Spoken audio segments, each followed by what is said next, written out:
Let me start with this.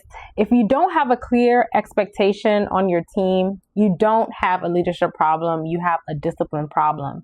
And yes, that includes you.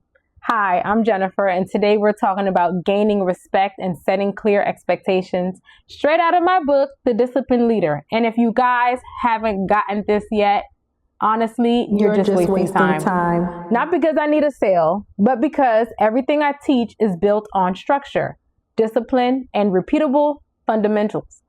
Guessing your way through leadership is expensive. Now, a little bit about me. I'm not someone who learned leadership from a podcast or a quote graphic. I was a business manager who trained people from entry-level roles into leadership positions. I didn't just manage teams, I built leaders. People who went on to run their own teams, their own departments, and even their own businesses. And let me be clear, it wasn't easy. I didn't wake up one day knowing how to command respect or expectations. I learned the hard way and I failed. I got frustrated and I dealt with the resistance, attitude, entitlement, and confusion. What I learned often the hard way is what I'm sharing with you today, so you don't have to bleed it to learn it. So if you ever felt disrespected, ignored, overwhelmed, or like your team just doesn't get it, stay with me because this problem is fixable. So why does respect break down? Let's get something straight right now. People don't lose respect for leaders because they're mean. They lose respect for leaders because the leader is unclear. Now, unclear expectations creates chaos. When people don't know what to expect, who owns what good looks like, or even what happens if they miss the mark, they fill in the blanks on their own. Now, when this happens, you get missed deadlines, duplicate work being done, passive aggression, excuses, and don't forget the resentment. Not because your team is bad, but because the system is.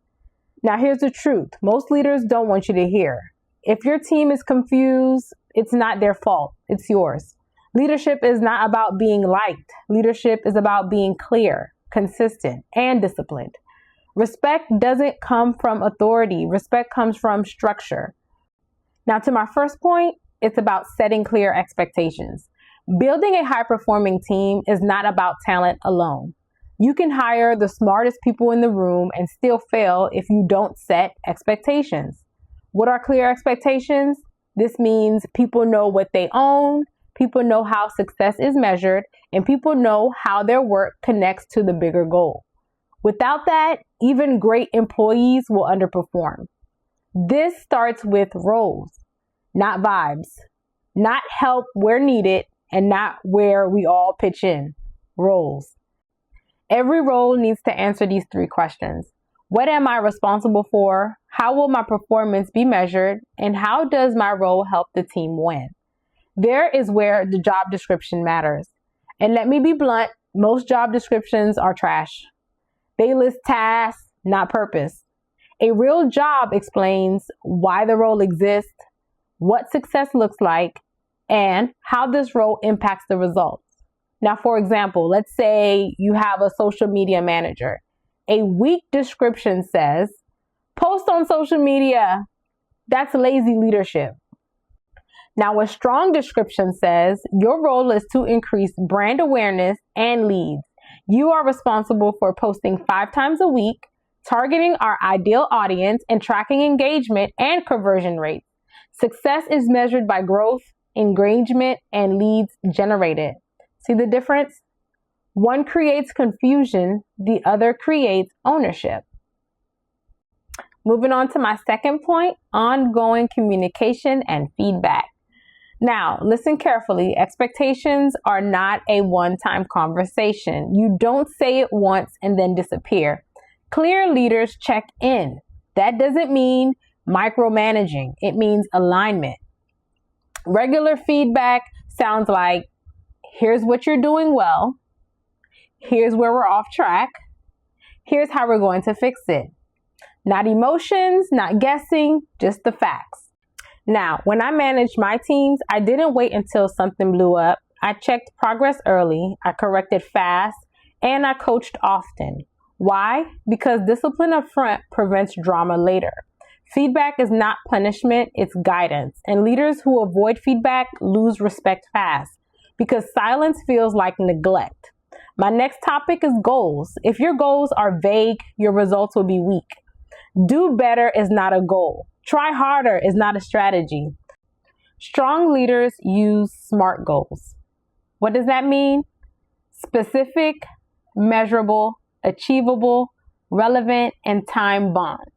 Now here's an example of SMART goals. A bad goal means improve customer satisfaction.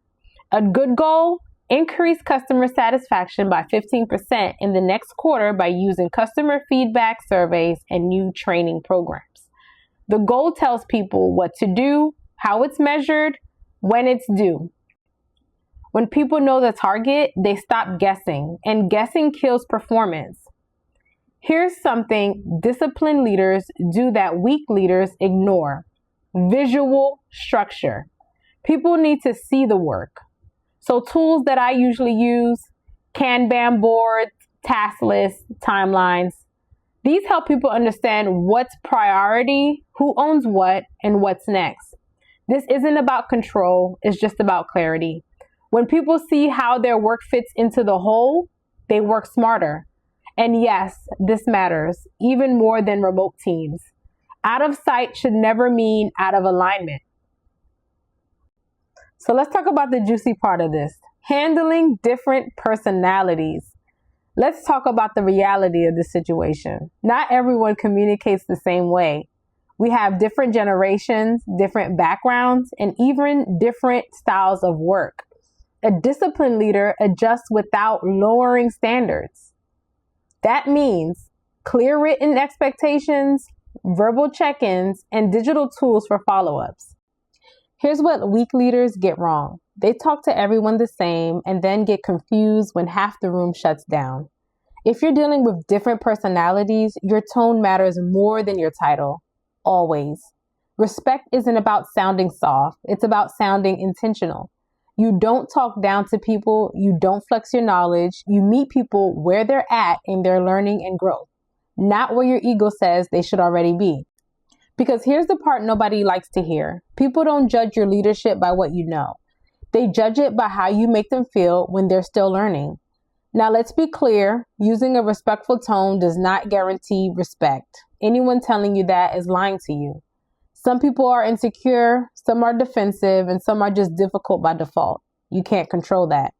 But what respectful communication does do is this. It removes ammunition. It gives no one a valid reason to dismiss you as arrogant, condescending, or even unsafe to work with.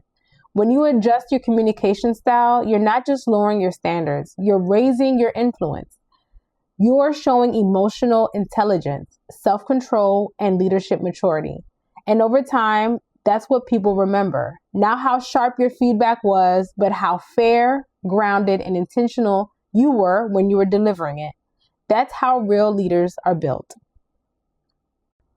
You don't assume understanding, you confirm it. Respect grows when people feel supported, but standards never change. I'm going to leave you with this. You don't earn respect by demanding it. You earn respect by being clear. Clear roles, clear expectations, and clear follow-through. Leadership is not chaos management, it's structure. Everything I shared today is expanded in the Disciplined Leader. And if you're serious about leading better and stop winging it, discipline isn't harsh. It's actually freeing. And once you lead with clarity, respect also follows.